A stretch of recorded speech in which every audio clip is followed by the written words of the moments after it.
तो चलिए आज का हमारा टॉपिक है समास क्या है।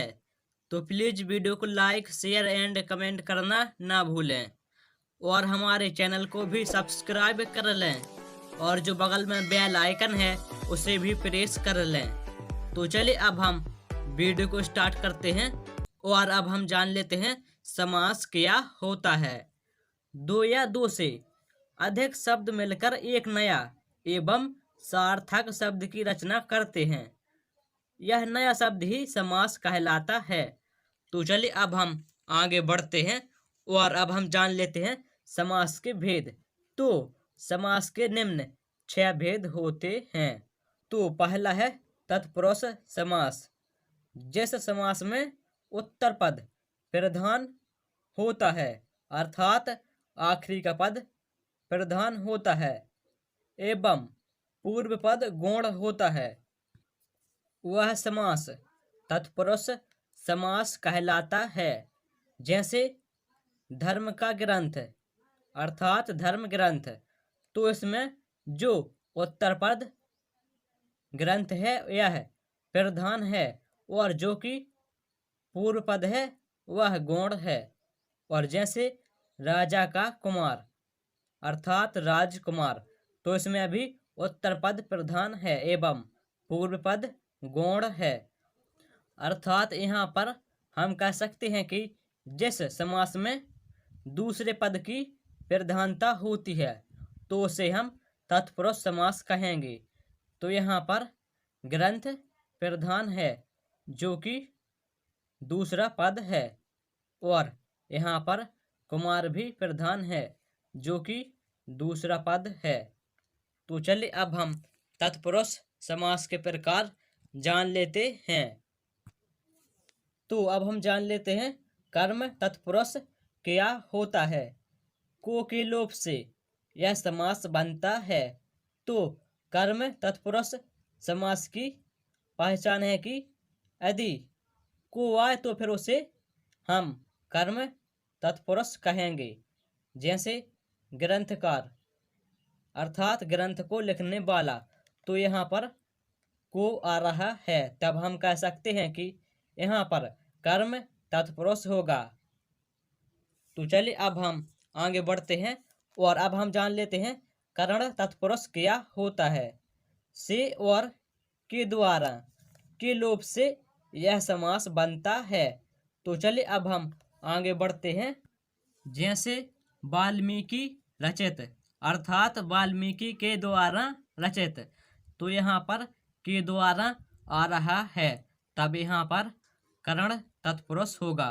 अगला है संप्रदान तत्पुरुष क्या होता है। के लिए का लोप होने से यह समास बनता है।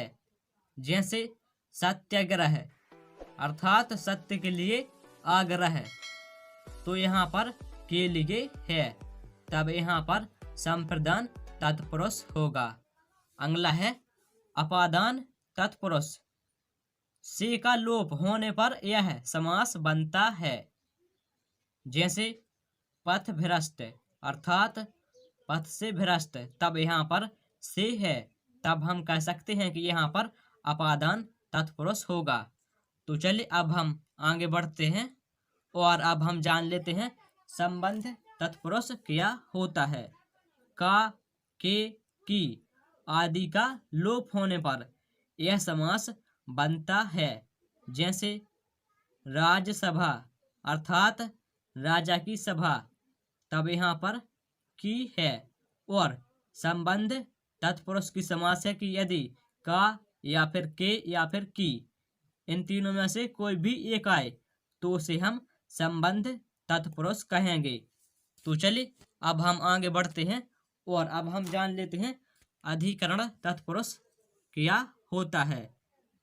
में और पर का लोप होने पर यह समास बनता है। जैसे जल समाधि अर्थात जल में समाधि, तब यहाँ पर में है और अधिकरण तत्पुरुष की पहचान है कि यदि में और पर आए तो वहाँ पर अधिकरण तत्पुरुष होगा और यहाँ पर में है तब यहाँ पर अधिकरण तत्पुरुष होगा। तो चलिए अब हम आगे बढ़ते हैं। तो चलिए अब हम जान लेते हैं द्विगु समास क्या होता है।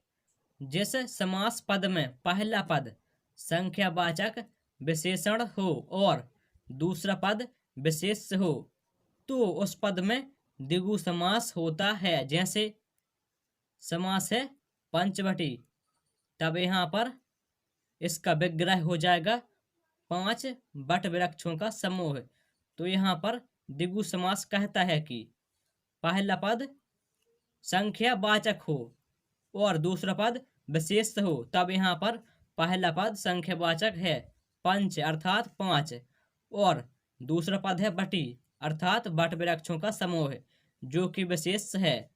और इसी प्रकार अगला है त्रिभुवन।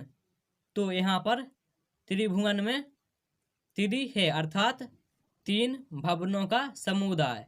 अगला है पंच गवम, तब यहाँ पर पहला पद है पंच अर्थात 5 और गवम अर्थात गायों का समूह जो कि गायों का समूह दूसरा पद विशेष है, तब यहाँ पर द्विगु समास होगा। तो चलिए अब हम आगे बढ़ते हैं और अब हम जान लेते हैं कर्मधारय समास क्या होता है। जिस समास पद में विशेषण और विशेष का योग हो वहाँ कर्मधारय समास होता है। जैसे समास है नीलोत्पल, तो इसका विग्रह हो जाएगा नीला है जो उत्पल, तब यहाँ पर विशेषण है नीला और विशेष है उत्पल। तो चलिए अगला है कृष्ण सर्प अर्थात काला है जो सांप, तो यहाँ पर विशेषण है काला और विशेष है सांप। अगला है पीत वस्त्र अर्थात पीला वस्त्र, तो यहाँ पर विशेषण है पीला और विशेष है वस्त्र। अगला है कमल नयन अर्थात विग्रह हो जाएगा कमल रूपी नयन, तो यहाँ पर विशेषण है कमल और यहाँ पर नयन हो जाएगा विशेष। तो चलिए अब हम आगे बढ़ते हैं और अब हम जान लेते हैं बहुविधि समास क्या होता है। जिस समास पद में अन्य पद की प्रधानता होती है वहाँ बहुविधि समास होता है। जैसे समास है लंबोदर और इसका विग्रह होगा लंबा है उदर जिसका अर्थात गणेश। अगला है दशानन, 10 है आनंद जिसके अर्थात रावण, तो यहाँ पर बहुव्रीहि समास कहता है जिस समास में अन्य पद की, तो यहाँ पर दूसरे पद की प्रधानता हो रही है। अगला है पीतांबर अर्थात पीला है अंबर जिसका अर्थात श्री कृष्ण। अगला है चतुरानन अर्थात 4 है आनंद जिसके अर्थात ब्रह्मा। अगला है नीलकंठ, नीला है कंठ जिसका अर्थात शिव। अगला है द्वंद्व समास, जिस समास पद में सभी पद प्रधान हो तथा विग्रह चलने पर और से जुड़ा हो वहाँ द्वंद्व समास होता है। जैसे समास है सीताराम और विग्रह हो जाएगा सीता और राम, तब यहाँ पर और है तब हम कह सकते हैं कि यहाँ पर द्वंद्व समास होगा। अगला है रात दिन अर्थात रात और दिन। अगला है देवासुर अर्थात देव और असुर। अगला है भाई बहन अर्थात भाई और बहन। तो चलिए अब हम आगे बढ़ते हैं। अगला है अव्ययी भाव समास, वह समास जिसमें पहला पद अव्यय हो एवं उसके संयोग से समस्त पद भी अव्यय बन जाएं, तो उसे हम अव्ययी भाव समास कहेंगे। तो चलिए अब हम आगे बढ़ते हैं।